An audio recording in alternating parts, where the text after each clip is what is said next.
Jesús en el libro de Lucas capítulo 2 versículo 49 nos dice: ¿por qué me buscáis? ¿No sabéis que en los negocios de mi Padre me es necesario estar? La vida de Jesús relatada en los evangelios sinópticos nos presentan a un hombre ocupado, formando con ejemplos y palabras sin perder el tiempo, muy por el contrario, siendo significativo en cada una de sus acciones. Comprendiendo la vida de Jesús y sus acciones, podemos y debemos encontrar tips y pautas para nuestro ministerio, nuestro trabajo o liderazgo en distintas áreas.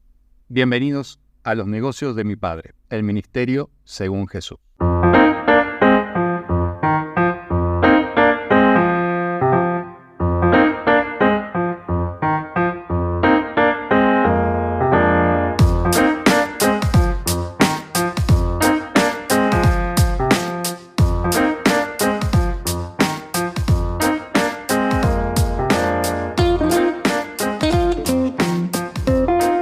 Hola, ¿cómo va? Bienvenidos, sean todos bienvenidos a este nuevo espacio que estoy particularmente comenzando a transitar. Es la primera vez que me siento así a grabar. He trabajado en radio muchas veces en muchos programas distintos, pero nunca me había puesto a grabarme, así que la verdad que me resulta una situación nueva. Esta debe ser la toma 432 que voy haciendo y me voy cada vez como sintiendo un poco más cómodo. Mi nombre es Ariel Collo, soy de la ciudad de Mar del Plata. Junto a mi esposa Gabriela formamos hace ya 12 años SDR Live, que es un ministerio a las nuevas generaciones. Tenemos como objetivo el llevar el mensaje de Jesús a las nuevas generaciones. En lo particular trabajo en una empresa y siempre quise y me interesó aprender sobre el trabajo en equipo. Soy de esas personas que no creen tanto en las individualidades, sino en el trabajo en equipo. Ya desde adolescente, cuando iba al secundario, que formaba parte de los grupos estudiantiles de la escuela a la que yo concurría, siempre formábamos equipos de trabajo para hacer distintas cosas. Para el trabajo, no solamente el trabajo de grado de la escuela, sino para formar parte de la vida de la institución también, para generar recursos y cosas así para poder ayudar a la escuela. Y siempre me interesó mucho el trabajo en equipo, cómo gestionar correctamente el trabajo en equipo. En la empresa donde trabajo también, en los últimos más de 20 años, me he en cierta manera especializado en formación y gestión de equipos de trabajo. He estudiado, me capacité y demás para poder realizar esta tarea lo más eficaz y eficientemente posible. Hace aproximadamente unos 15 años atrás, empecé a preguntarme cómo hizo Jesús. ¿Cómo fue que hizo Jesús para, en 3 años, formar un equipo de trabajo que no solamente abrazara sus ideas y sus enseñanzas, sino que transmitiera esas ideas y esas enseñanzas a las generaciones que le siguieron, hasta nosotros? ¿Cómo fue que Jesús utilizó distintas herramientas para formar estas personas y que quedara tan marcados en ellos el compromiso y el propósito, la visión y la misión que tenían que llevar adelante para poder cumplir con lo que Jesús les había demarcado? Al empezar a estudiar, obviamente, la vida de Jesús y poder comenzar a comprender a Jesús, pero no desde el punto de vista como maestro de la fe, sino tratar de entenderlo desde el punto de vista de un gerente, cómo él gerenció este equipo de trabajo, cómo fue que empezó a formarlos para lograr alcanzar el objetivo y que todos alcancen el objetivo. Esto me llevó 15 años de estudio, llevo 15 años estudiando la vida de Jesús desde este punto de vista, desde el punto de vista gerencial, y empezó a generar en mí un montón de cambios en mi propia forma de llevar adelante los equipos de trabajo. Porque cuando vos empezás a estudiar la vida de Jesús y ves la forma en que él se manejaba, no solamente te va a servir para si sos líder de una iglesia o si sos pastor de una iglesia, sino que te sirve para cualquier equipo de trabajo o simplemente para tu familia, para gestionar tu grupo familiar, tu esposa, tus hijos, las personas que te rodean y conforman tu familia, o en la empresa donde trabajás y tenés gente a cargo, o en el ministerio donde tenés un liderazgo o tenés también personas a cargo y responsabilidad con ellos. El ministerio de Jesús y la forma en que Jesús se maneja para con sus discípulos, para este primer equipo de trabajo que él forma, nos dan herramientas en todos nuestros aspectos de nuestra vida, en todos los aspectos de nuestra vida. Y es muy interesante poder entenderlo y analizarlo. Me gustó la idea de poder comenzar desde el principio. Yo siempre digo que me encanta ver a Jesús antes de ser Jesús. Viste que todos estudiamos a Jesús a partir de que Él es bautizado y que comienza su ministerio más público, pero hay una trastienda, un paso antes, que a mí me gusta decir Jesús antes de ser Jesús.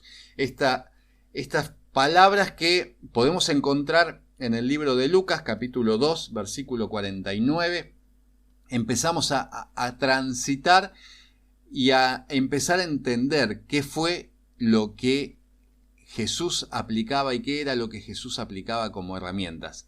Y fíjense lo que dice la Biblia. Jesús les dijo: ¿por qué me buscan? No saben que en los negocios de mi Padre me es necesario estar.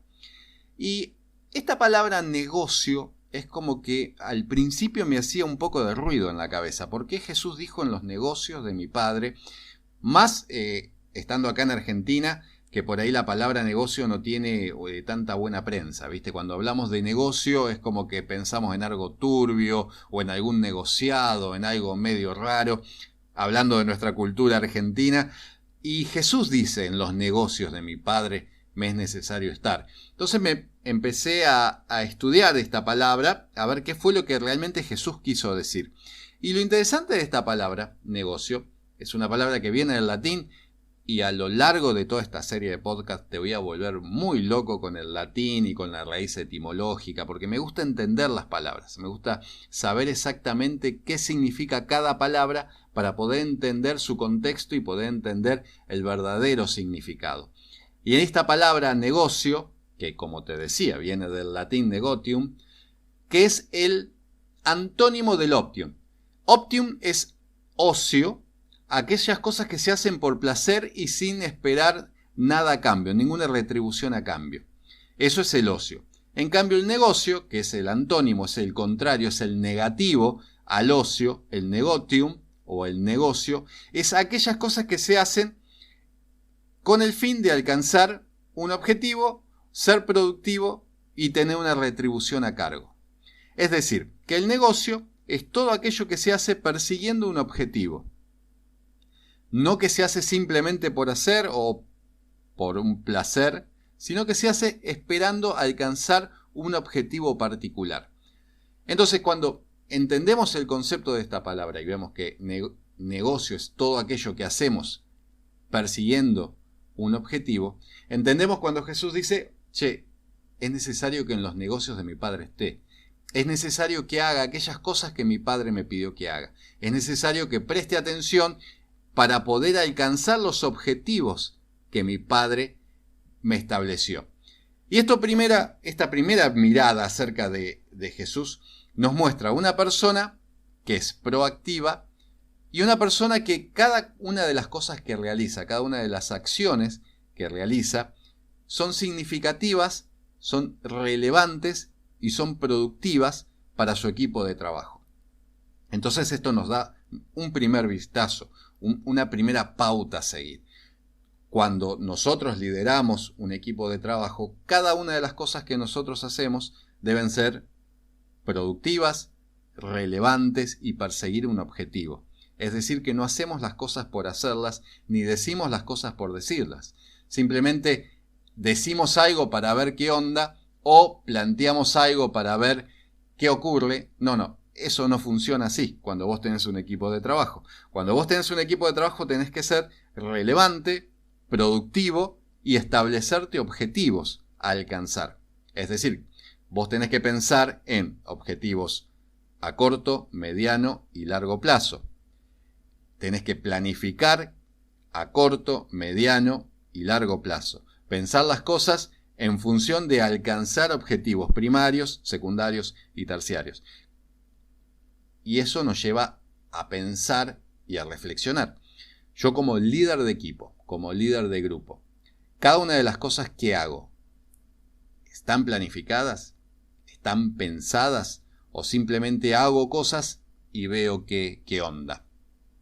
Alguien dijo una vez que la planificación es el puente que me va a llevar desde el presente que tengo hasta el futuro que quiero alcanzar. Cuando nosotros planificamos, pensamos qué quiero hacer y hacia dónde quiero llegar. Pero para eso tengo que hacer también un análisis de dónde estoy. Jesús nos muestra en este primer versículo en el libro de Lucas que era una persona activa y que cada una de las cosas que hacía eran relevantes y iban a ser aún productivas y eficaces en las personas que lo iban a acompañar. Como padres también tenemos que tener en cuenta que cada una de las cosas que hacemos en nuestro hogar van a ser relevantes y van a ser productivas y nos van a ayudar a alcanzar los objetivos. Por ejemplo, yo les doy un ejemplo de mi vida personal. Mi papá es pastor.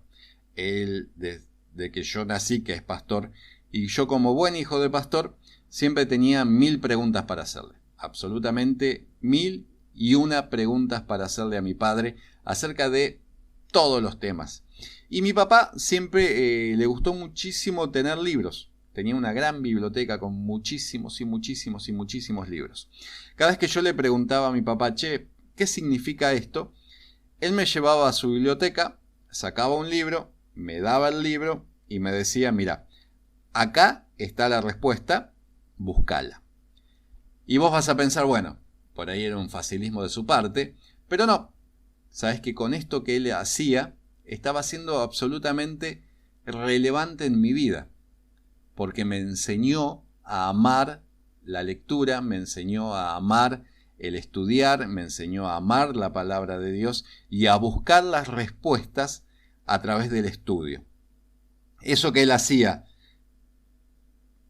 con amor hacia su hijo, terminó siendo tremendamente relevante en mi vida, porque me enseñó a estudiar y a no conformarme por ahí con las respuestas que me daban, sino a buscar las respuestas en el estudio y sobre todo en el estudio de la palabra de Dios. ¿Qué te quiero decir con esto? Que cada una de las cosas que vos haces va a ser relevante en la vida de la persona que está a tu lado. Cada una de las cosas que vos decís va a ser relevante en las personas que están a tu lado. Nada va a pasar desapercibido. Absolutamente nada va a pasar por desapercibido, sino que va a marcar la vida y la forma de pensar o de hacer de una persona. También tenemos que tener en cuenta, sobre todo aquellas personas que están en el liderazgo o aquellas personas que están trabajando en una empresa con personas a cargo, vos comunicás en todo momento. Es decir, que vos sos relevante en todo momento. No solamente comunicás con tus palabras, sino que comunicás con tus gestos, comunicás con tu tono de voz, comunicás con tu forma de vestirte, comunicás con tu forma de expresarte. Siempre comunicás. Absolutamente siempre estás comunicando algo y siempre estás siendo observado por las personas que te rodean. La palabra de Dios dice que cuando Jesús estaba en el templo, este capítulo que relatamos de Lucas capítulo 2 versículo 49, se maravillaban por su sabiduría. Es decir, que Jesús estaba comunicando y las personas habían quedado maravilladas por lo que Jesús decía. Esto mismo hacemos nosotros. Cuando nosotros hablamos o cuando nosotros gesticulamos o cuando nosotros nos vestimos de determinada manera, estamos siendo relevantes y estamos transmitiendo un mensaje. Eso nos lleva a pensar, ¿qué mensaje estoy transmitiendo yo? ¿Qué mensaje transmito con mis palabras? ¿Qué mensaje transmito con mis gestos? ¿Hay una coherencia entre lo que transmito con mis palabras y lo que transmito con mis gestos? ¿Hay una coherencia entre lo que estoy diciendo y el tono de voz que estoy utilizando? Cuando hablo, ¿soy completamente monocorde? ¿Hablo al mismo tono y me vuelvo monótono y aburrido al momento de comunicar una idea, de comunicar un plan? Cuando estoy tratando de comunicar un cambio estructural o un cambio simple en un proyecto que estoy llevando adelante. Lo hago de manera que motivo al grupo a abrazar este cambio, o simplemente lo estoy haciendo de una forma aburrida y monótona, de manera tal que ya predispongo de cierta manera al equipo al momento de enfrentar estos cambios. Cuando trabajo y pienso en una planificación, lo pienso desde el punto de vista de ser productivo y alcanzar objetivos, o simplemente planifico con tal de llenar casilleros. Por ejemplo, si sos líder de una congregación o sos líder de jóvenes de una congregación, cuando pensás los sábados, los viernes, los días de reunión que tenés con tu grupo de jóvenes o de adolescentes, ¿la planificación lo haces pensando en un objetivo a alcanzar o simplemente llenando casilleros de reuniones y cumpliendo con el hecho de reunirnos en una iglesia? ¿Somos productivos al momento de planificar o simplemente planificamos? Siempre hay una frase que me gusta decir, es ¿cuál es tu meta? O meta para adelante y que sea lo que Dios quiera. ¿Cuáles son los objetivos que vos te planteaste como líder? ¿Cuáles son los objetivos a alcanzar? Y si te estás trabajando y te dan objetivos a alcanzar, perfecto. ¿Cuáles son los caminos que estableciste para alcanzar esos objetivos? El liderazgo en cualquier área, ya sea ministerial o en el área personal o en el área laboral, implica ser personas productivas y relevantes. La palabra de Dios dice que el rey, antes de salir a la guerra, no se sienta primero y calcula si va a poder hacer frente con las fuerzas que tiene. Ese sentarse primero y calcular implica poner en blanco y negro, como dice un amigo mío, poner en papel aquellas cosas que tenemos, hacer un análisis profundo de pros, de contras y poder entender qué quiero lograr, cómo lo quiero lograr y qué pasos voy a llevar adelante para poder lograrlo. Eso es ser productivo. Bueno, básicamente eso es lo que Jesús le dice a sus padres cuando lo estaban buscando. ¿Por qué me buscan? Si en los negocios de mi Padre me es necesario estar. ¿Por qué me buscan? Si tengo que ser productivo y relevante con aquella tarea que mi Dios, que mi Padre me ha encargado. Cuando estudiamos la vida de Jesús y cuando la vayamos estudiando a lo largo de todos estos capítulos, vamos a encontrar un montón de pautas que nos van a ayudar a ser más productivos y más relevantes. La vida de Jesús está narrada en los 4 evangelios, Mateo, Marcos, Lucas y Juan. Los 3 primeros evangelios son los que llamamos evangelios sinópticos, Mateo, Marcos y Lucas. Esto significa que se pueden mirar juntos. El 4º evangelio, que es el evangelio de Juan, no forma parte de estos 3 primeros. Ahora, lo que a mí me resulta tan apasionante es que cada uno de estos evangelios tiene una impronta particular. El evangelio de Mateo presenta a Jesús como rey y es el león, la figura del león con la cual se identifica este evangelio. El evangelio de Marcos presenta a Jesús como siervo y es la figura del buey la que identifica este evangelio. El evangelio de Lucas lo presenta a Jesús en sus características más humanas, más como hombre, y es una figura de un hombre la que identifica este evangelio. Y el evangelio de Juan nos presenta la divinidad de Jesús, y es el águila la que representa a este evangelio. Mateo, Marcos, Lucas y Juan. León, buey, hombre, águila, rey, siervo, hombre y Dios. Los 4 evangelios, las 4 miradas de Jesús. Nosotros nos vamos a centrar en el evangelio de Lucas. Vamos a estar leyendo mucho el evangelio de Lucas, que es la que nos muestra a Jesús como hombre y las características que nosotros podemos aprender de este líder maravilloso, de este gerente de equipo de trabajo maravilloso que cambió la historia de la humanidad y que si seguimos sus ejemplos y sus enseñanzas nos van a poder dar las herramientas que necesitamos nosotros como líderes, como padres, como gerentes de equipos de trabajo para poder aplicarlos. Esto va a ser Los negocios de mi padre, el ministerio según Jesús, y les doy la bienvenida a todos y muchas gracias por escucharme. Nos vemos en el próximo capítulo.